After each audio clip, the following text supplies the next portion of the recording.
नमस्कार. मागच्या काही दिवसांपासून माजी आमदार वैभव नाईक यांनी त्यांच्या सोशल मीडियावर किंवा मीडियावर काही आरोप ते सातत्याने करतायत आणि त्यांनी काही पोस्ट केलेत त्यांच्या सोशल मीडियावर. काही फोटो टाकले, त्याच्यामध्ये आमचे शिवसेनेचे मुख्य नेते सन्माननीय एकनाथ शिंदे साहेब आहेत, मी आहे, सन्माननीय रवींद्र फाटक साहेब आहेत. असे वेगवेगळे त्यांनी काही फोटो टाकलेत आणि त्यांना एका केसबद्दल बोलायचं आहे. आता ते किती खोटं बोलतायत हे मी तुम्हाला काही वेळात सांगणार आहे, पण त्या केसबद्दलची जी काही माहिती आहे, जी आपल्याला कदाचित तारखेनुसार नसावी, म्हणून मी तुम्हाला त्या केस संदर्भात फक्त माहितीसाठी आपल्याला मी सांगणार आहे. वैभव नाईक सांगतायत की ही केस रजिस्टर झाली आहे 2 वर्षापूर्वी. अशी कुठलीही केस रजिस्टर झाली नाही 2 वर्षापूर्वी. केस रजिस्टर झाली आहे 9 एप्रिल 2025. ती त्यांच्या मामी किंवा नातेवाईकांनी जी काही केली, त्यांचं नाव आहे मालती चव्हाण. आता 9 एप्रिल 2025 ला ही केस फाईल झाली किंवा तक्रार गेली. त्याच्या अगोदर 27 फेब्रुवारीला डिजिटल एका न्यूज चॅनलवर ही बातमी आली. वैभव नाईकांच्या म्हणण्यानुसार 2 वर्ष जुनी ही केस आहे, बरोबर आहे. आता त्यांनाच मी कोट करतो, जे वैभव नाईक परवाच्या मीडियाच्या त्यांच्या त्या ह्याच्यामध्ये बोलले, पत्रकार परिषदेमध्ये बोलले. हा वैभव नाईकांचा कोट आहे जो मी करतोय. कोट, खरं तर 2 वर्षापूर्वी ही घटना घडली आणि दबक्या आवाजात त्यावेळी सुद्धा चर्चा होती. आता जर तुम्हाला 2 वर्षापूर्वीच दबक्या आवाजात ही केस होती असं कळलं, तुम्ही तेव्हा आमदार होतात, आपण त्याच्यावरती आवाज का नाही उठवलात?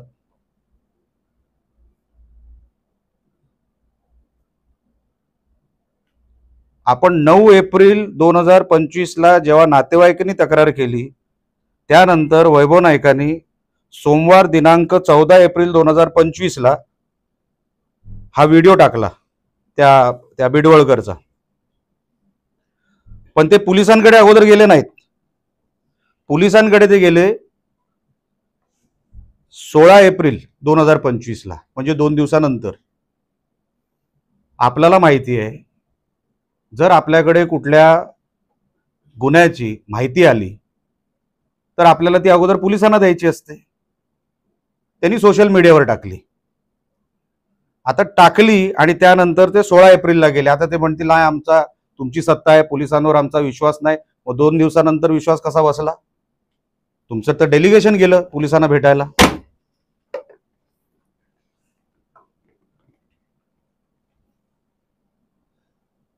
कसली तक्रार नसताना 2 वर्षानंतर ह्या ज्या कोण नातेवाईक आहेत त्यांनी ती तक्रार नावांसकट गेली, मालती चव्हाण ज्या कोण आहेत त्या,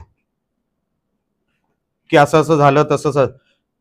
त्या बिचाऱ्या, त्यांना 2 वर्ष काय आठवलं नसेल कदाचित, आणि अचानकपणे त्यांना 2 वर्षानंतर तक्रार करावीशी वाटली आणि त्यांनी ती तक्रार केली. काही हरकत नाही, ते नातेवाईक आहेत, त्यांना तक्रार करायचा अधिकार आहे. वैभव नाईकांच्या हिशोबाने हा क्राईम झालाय 2023 मध्ये. कारण का दबक्या आवाजात तेच म्हणतायत, माझा कोट नाहीये, मी तुम्हाला व्हिडिओ द्यायला तयार आहे. तुम्हीच घेतलेल्या कदाचित जिल्ह्यामध्येच ती पत्रकार परिषद झाली आहे, त्यांच्याच कोर्टनुसार मी तुम्हाला सांगतोय की दबक्या आवाजात चर्चा होती. तुम्ही आमदार होतात, तुम्ही कोणाला घाबरत होतात? दबक्या आवाजात म्हणजे काय? म्हणजे तुम्हाला क्राईम बद्दल माहिती होती,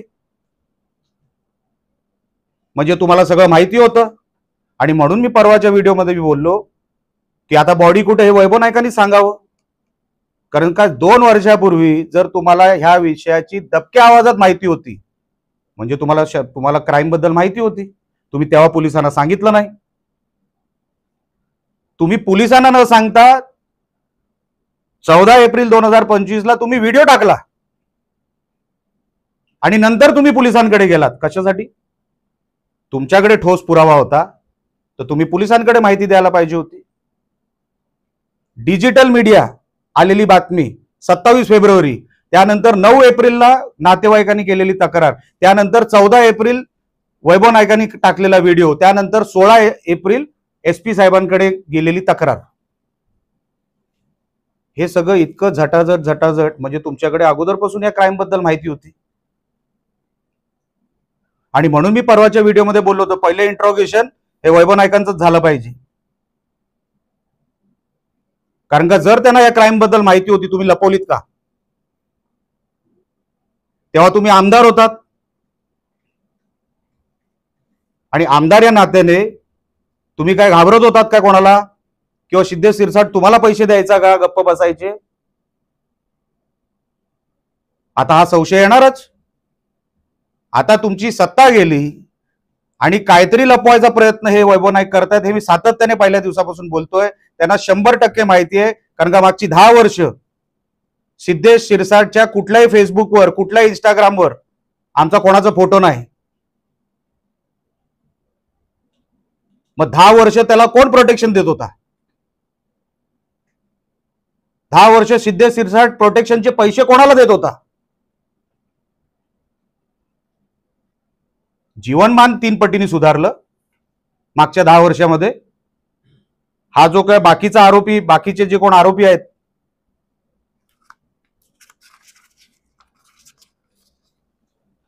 गणेश नार्वेकर, सुर्वेश केरकर आणि अनिकेत गावडे सगळे दारूवालेत. हे मागच्या 10 वर्षापासून धंदे करतायत. हा गणेश नार्वेकर तर माणगावातला आहे. तो एका कबड्डीच्या कुठल्या तरी ह्याच्यावर आहे, बॉडीवर आहे. आणि जेव्हा वैभव नाईक आमदार चषक भरवायचे, पहिला हार घालायला हा गणेश नार्वेकर असायचा. ह्या सगळ्यांना तुम्हीच पोचलत, तुम्हीच प्रोटेक्ट केलं. आणि आता कळलं की सरकार गेलं आणि दुसऱ्या बाजूनी तुम्ही लगेच आरोप करायला लागलात. आणि म्हणून मी त्यांना सांगितलं की तुम्ही बिंडोक आहात, तुमचे ऍडवायझर बिंडोक आहेत, तुम्हाला धड ते ऍडवाइजही करू शकत नाही. पुढे जाऊन तुम्हाला सांगतो, माझी पोलिसांना पण विनंती आहे. हा जो व्हिडिओ आहे जो टाकला गेलाय, हा 2019चा व्हिडिओ आहे. 2019चा व्हिडिओ. आणि वैभव नाईक सांगतायत बिडवळकर गेला 2023ला, म्हणजे 5 वर्ष तो जिवंत होता. 2019ला वैभव नाईक स्वतः आमदार, सिद्धेश शिरसाट त्यांच्या जवळ. मग जेव्हा सिद्धेश शिरसाट तुमच्या बरोबर होता तेव्हा तुम्हाला क्राईम बद्दल सगळी माहिती आहे. पहिलं तर पोलिसांनी वैभव नाईकांनाच उचललं पाहिजे. हा स्ट्रेट फॉरवर्ड क्राईम आहे. एक तर माहिती लपवणं, व्हिडिओ पोलिसांकडे न देता, व्हेरीफाय न करता तुम्ही सोशल मीडियावर टाकणं. माझी पोलिसांना ही विनंती आहे, तो जो व्हिडिओ आहे आता फॉरेन्सिक मध्ये तो व्हिडिओ व्हेरीफाय होतो. तो किती जुना आहे, कुठल्या वर्षात घेतलेला आहे, त्याच्यावर काय एडिशन झाली आहे की काय, त्याच्यावरती काय गडबड झाली आहे की काय, आता सगळं फॉरेन्सिक मध्ये कळतं. SP साहेबांनी त्याच्यावरती फॉरेन्सिक मध्ये तो व्हिडिओ द्यावा. नेमका तो व्हिडिओ कधीचा आहे, कदाचित माझी माहिती चुकीची असावी, तर पोलिसांनी माझ्यावर पण कारवाई करावी जर माझी काय माहिती चुकीची असेल तर. पण जर तो व्हिडिओ 2019चा आहे आणि वैभव नाईक सांगतायत ते 2023ला तो बिडवळकर गेला, 5 वर्ष बिडवळकर काय करत होता याची माहिती वैभव नाईकांनीच द्यावी.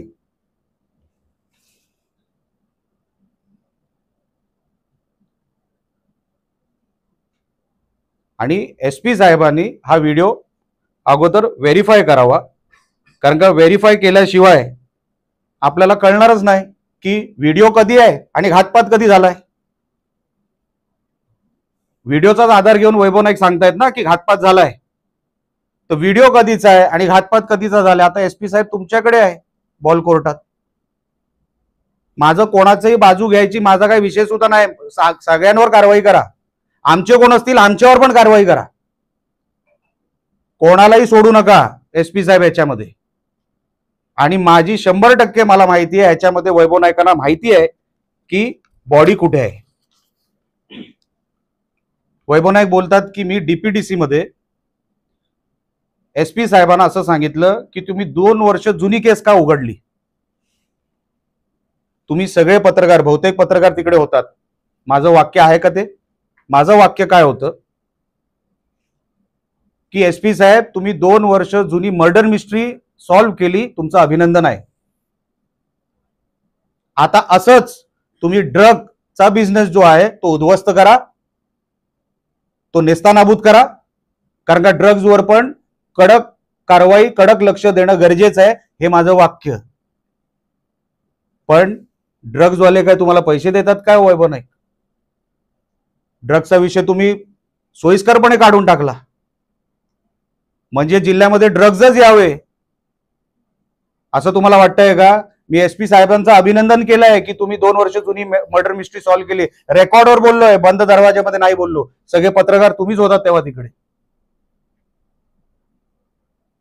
मी अभिनंदन केलं SPंचं. आणि त्यानंतर मी त्यांना बोललो ड्रगवर पण कडक कारवाई करा. पण सोयीस्करपणे वैभव नाईक यांनी ड्रग हा विषय बाजूला काढला. कदाचित जसा 10 वर्ष सिद्धेश शिरसाट यांना पैसे द्यायचा, ड्रगवाले यांना पैसे देत असतील म्हणून झाकायचा प्रयत्न, ही केस भिजत ठेवायची. म्हणजे ड्रगचा जो काही इनकमिंग पैसा तो येत राहणार. कदाचित हा त्यांचा प्रयत्न आहे. आणि म्हणून मागच्या 2 वर्षामध्ये तुम्हाला क्राईम माहिती होता पण तुम्ही पोलिसांना नाही सांगितला, तुम्ही लपून ठेवला. हा स्वतः एक क्राईम होतो. तुम्ही सगळ्या जगाला जे काय तुम्हाला कुठून इन्फॉर्मेशन मिळाली, मी हेही समजू शकतो. चला आम्ही लोकप्रतिनिधी आहे, तुम्हाला व्हिडिओ नंतर आला असेल, काही हरकत नाही. तुम्ही तो पोलिसांना का नाही दिला? तुम्ही तो पोलिसांना न देता तुम्ही तो तुमच्याकडे ठेवला. तुम्हाला त्याच्यावरती राजकारण करायचं होतं, तुम्ही त्याच्यावरती राजकारण केलं. त्यानंतर हे सगळं जेव्हा चालू होतं, रोज उठून एक नवीन आरोप काहीतरी ते करत बसतात. माझं काही म्हणणं नाही. खरं तर तुम्ही वैभव नाईकांचं मागचं 5 वर्षाचं काम बघितलं तर त्यांचं सामाजिक काम काय, पहिलं 5 महिन्यातलं मी टाळं लावणार चिपी विमानतळाला, हे त्यांचं पहिलं सामाजिक काम. ते टाळं आजपर्यंत सापडलंच नाही. ते चिपी विमानतळाच्या दिशेने गेलेच नाहीत. दुसरं सामाजिक काम काय, बिडवळकरची केस जी त्यांच्याकडे 2 वर्षापासून होती, ती 2 वर्षापासून लपवली पोलिसांकडून आणि 2 वर्षानंतर ती केस बाहेर काढली. आता येतो सिद्धेश शिरसाट आणि जे काही संबंध जोडायचा जो काही कार्यक्रम चाललाय. कुठलाही राजकीय व्यक्ती आमच्यासारखा त्यांच्यासारखा दिवसाला 200-300 लोकांना भेटत असतो. आता कोणी भेटायला येत असताना आम्ही काय त्याला असं विचारणार, काय रे मर्डर केले, मर्डर करून आलाय, विचारणार का आम्ही? तुम्ही विचारता का? कोणी नवीन माणूस भेटल्यावर कोणच विचारत नाही. त्याच्या तोंडावर लिहिलेलं नसतं हा मर्डर करून आलाय किंवा किडनॅपिंग करून आलाय, हा 2 नंबरवाला आहे. माझा प्रवेश झाला 23 ऑक्टोबर 2024 ला शिवसेनेमध्ये. आणि वैभव नाईक जे सांगतायत हा क्राईम घडलाय 2023 मध्ये, जवळपास मार्च एप्रिलच्या महिन्यात जवळ. म्हणजे मी 6 वर्षानंतर पक्षात आलो, तोपर्यंत मी बीजेपीत होतो. आता कोण बॅनर लावतो म्हणूनच माझं आणि त्याच्याशी चांगलं असेल तर मग आरोपी नंबर जो 2 आहे, आरोपी नंबर 2 अमोल शिरसाट, हा वैभव नाईकांबरोबर डान्स करतोय. सर्कल करून ठेवलंय, तुम्हाला हाय रेझोल्युशनची कॉपी पाठवतो. हा एका मिरवणुकीमध्ये वैभव नाईकांबरोबर डान्स करतोय. हा त्यांच्या मागे जो उभा आहे तो हात वर आहे, कदाचित एक हात खालच्या कमरेवर असेल, मला माहित नाही, दिसत नाही आपल्याला. मी हाय रेझोल्युशनचे फोटो पाठवतो. हा तो अमोल शिरसाट, आरोपी नंबर 2. मग हा तुमच्यावर डान्स कसा करतोय ह्याची हाय रेझोल्युशन कॉपी मी तुम्हाला पाठवतो. सगळं मोबाईलवरही पाठवतो आणि हार्ड कॉपी देतो. फोटो असल्यानेच माणूस आरोपी होतो आणि संबंध असतो. हा निकष जर कोर्टामध्ये टिकला तर आरोपींची संख्या एवढी वाढेल ती केसच कधी सुटणार नाही. वैभव नाईकजी, आपल्याला कायदा कळत नाही, आपल्याला आमदारकी कळली नाही 10 वर्ष. आपण नको त्या लोकांना प्रोटेक्शन दिलं. दारू व्यवसाय, ड्रग्ज, अनैतिक ज्या काही व्यापार होता तो सगळा जिल्ह्यामध्ये 10 वर्षात मागच्या एवढा वाढला की आता आम्हाला साफसफाई करायला एवढा वेळ लागतोय. पोलीस यंत्रणा कामाला लागलेली आहेत. 10 वर्ष तुम्ही यांच्याकडून पैसे घेऊन ह्यांना मोकाट जे काय पाहिजे ते करू दिलं, आणि आज उघड्या डोळ्यांनी आणि उघड्या तोंडाने तुम्ही सांगताय की हे सगळं कसं शिंदे सेनेचा हा. अरे शिंदे सेनेचा विषय कुठे आहे? तो पदाधिकारी कुठे होता शिंदे सेनेचा? त्यांची मिसेस जी पदाधिकारी होती ती 7 महिन्यापूर्वी राजीनामा दिलाय. शिंदे शिरसाट हा आमच्या शिवसेनेचा पदाधिकारी कधीच नव्हता. बॅनर लावल्यामुळे पदाधिकारी होत नाही साहेब. मिसेस होत्या, राजीनामा दिला त्यांनी 7 महिन्यापूर्वी. आणि म्हणून मी आता पोलिसांना मागणी करणार आहे की हा जो व्हिडिओ आहे, एक तर याचा फॉरेन्सिक तपास व्हावा, याचं व्हेरिफिकेशन व्हावं, आणि 2014 पासून नाही 2009 पासून शिंदे शिरसाट आणि वैभव नाईक आणि त्यांच्या जवळचे जेवढे सहकारी आहेत त्यांचे CDR चेक व्हावे. त्याच्यामध्ये पोलिसांना वाटतं आमचे करावे तर आमचेही करावे. चला, कारण का मी मुद्दामून 2009 का बोललो, कारण का मी खासदार होतो 2009 ते 14. जर कोणाला वाटत असेल नाही हा स्वतःच झाकून करतोय, तर चला 2009 पासून करा, सगळ्यांचे CDR चेक करा. 2010 पासून किंवा 2009 पासून ते आतापर्यंत जोपर्यंत हे सगळं घडत होतं, कोणाच्या प्रोटेक्शन खाली सिद्धेश शिरसाट होता हे आता पोलिसांवर पूर्ण जबाबदारी येऊन थांबलेली आहे. मागच्या 10 वर्षामध्ये आता हे पुरावे अजून निघणार. मी काय याच्यावर थांबणार नाही. आता मीच या केसच्या मागे लागणार आणि आंदोलन करायचं झालं ना, मीच आंदोलन करीन की आता मला खरा आरोपी याच्यातला सापडला गेलाच पाहिजे, पोलिसांनी तो शोधलाच पाहिजे.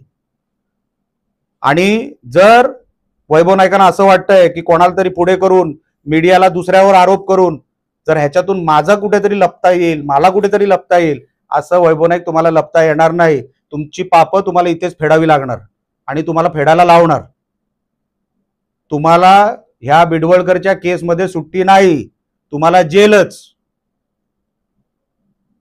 तुम्ही जे चित्र रंगवताय, तुम्ही जे लपवताय, हे आता सगळं जनतेसमोर मी उघडून ठेवलेलं आहे.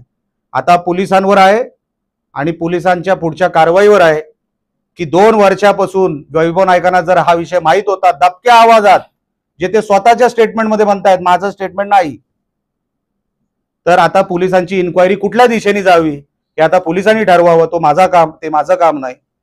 पण मी तुम्हाला सांगतो ह्यामध्ये 100% वैभव नाईकांचा हात आहे. त्यांना माहित नाही असं होऊच शकत नाही. आणि म्हणून पोलिसांनी जे कोण त्यांना वाटत असतील आमच्यातले 2-5 जण असतील तर त्यांनाही उचला, त्यांनाही सोडू नका. या जिल्ह्यामध्ये जे मागच्या 10 वर्षामध्ये घडलं ते पुढे घडणार नाही. क्रिमिनलला इकडे थारा देणार नाही, कोणालाही प्रोटेक्शन देणार नाही इलिगल काम करणाऱ्याला. आणि म्हणून जे दुखणं आहे वैभव नाईकांचं ते मला कळतंय. अचानकपणे 2 नंबरचं इन्कम थांबलं, हे सगळे सांभाळायचे त्यांना. आता ते थांबलं असल्यामुळे आता ते हे सगळे जे काय आरोप करतायत ना, ते सगळे आरोप हे कसे खोटे आहेत हे तुमच्या समोर मी ठेवलं. हे कुठेही पोलिसांनी मला बोलवलं, त्यांच्याकडे स्टेटमेंट द्यायला मी तयार आहे, हे सगळे एव्हिडन्स मी त्यांना द्यायला तयार आहे.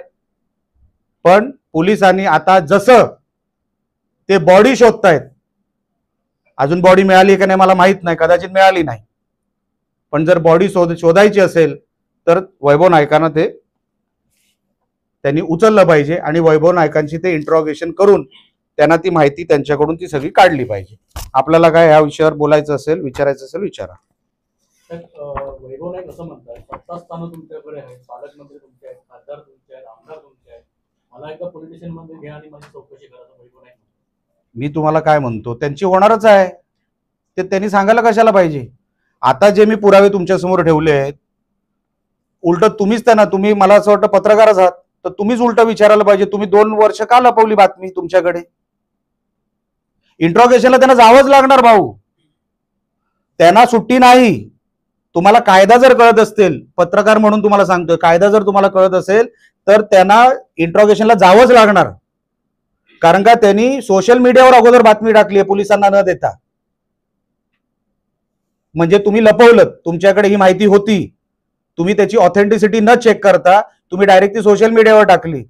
त्याचा सोर्स काय सांगावा लागेल, सोर्स जरी सांगितला त्याची ऑथेंटिसिटी चेक करावी लागेल.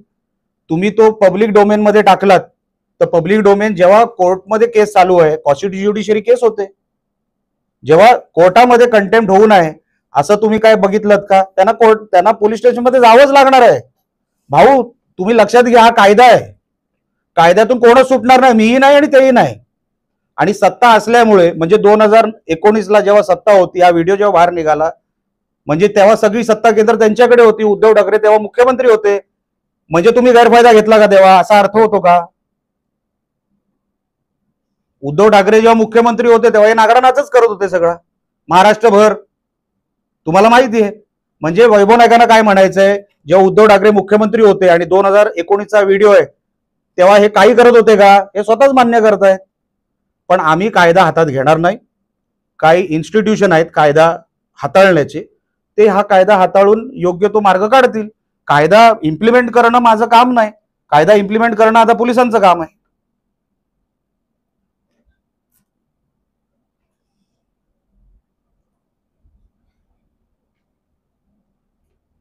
वैभव नाईक म्हणतात की शिंदे गटातील 2 गटातील वादामुळे हे प्रकरण कुठेतरी बाहेर आलं, असं पद्धतीचा आरोप सुद्धा वैभव नाईक यांनी केला. मी म्हणतो साहेब, बाहेर 2 गटामुळे आलं, 4 गटामुळे आलं, 5 गटामुळे आलं, तुम्हाला 2 वर्षापासून माहिती होती ना, तुम्ही का लपवली? कारण काय होतं? तुम्ही पैसे घेतले का शिंदे शिरसाट करून लपणे, 2 वर्ष न बोलण्याचे? आम्हाला संशय आहे. ते 2 गटामध्ये होऊ द्या, 5 गटामध्ये होऊ द्या साहेब, तो नगण्य आहे, हा क्राईम आहे. भांडण कोणामध्ये झालं तो विषय नाही, भांडण रस्त्यावर पण होतात, पण तो क्राईम मध्ये कन्वर्ट होत नाही. हा क्राईम मध्ये कन्वर्ट झालाय. आणि जेव्हा क्राईम मध्ये कन्वर्ट होतो आणि तुम्हाला दबक्या आवाजात माहित होतं, तुम्ही आमदार असताना, मग तुम्हाला सांगणं भाग होता पोलिसांना. तेव्हा तर सरकार तुमचं होतं, तेव्हा सरकार जरी तुमचं नव्हतं, तुम्ही आमदार होतात. आमदार असताना तुम्ही बोललात नाही म्हणजे तुम्ही कुठेतरी उत्तर देण्यासाठी तुम्ही तयार राहिलं पाहिजे. या तर तुम्ही शिंदे शिरसाटकडून पैसे घेतलेत केस दाबायचे, किंवा मग तुमचा हेतू काय तो आता पोलिसांना कळेल. 2 गटामध्ये होते किंवा राईट होते साहेब, तो विषय नसतो. विषय असतो क्राईम घडला, क्राईम नंतर तो क्राईमचा ट्रेस काय, ट्रेल काय, तो फॉलो करायचा असतो. आणि ह्यांच्याकडे ट्रेल होता, ह्यांनी लपवला स्वतः म्हणतायत, त्याचं उत्तर तर त्यांना द्यावंच लागेल.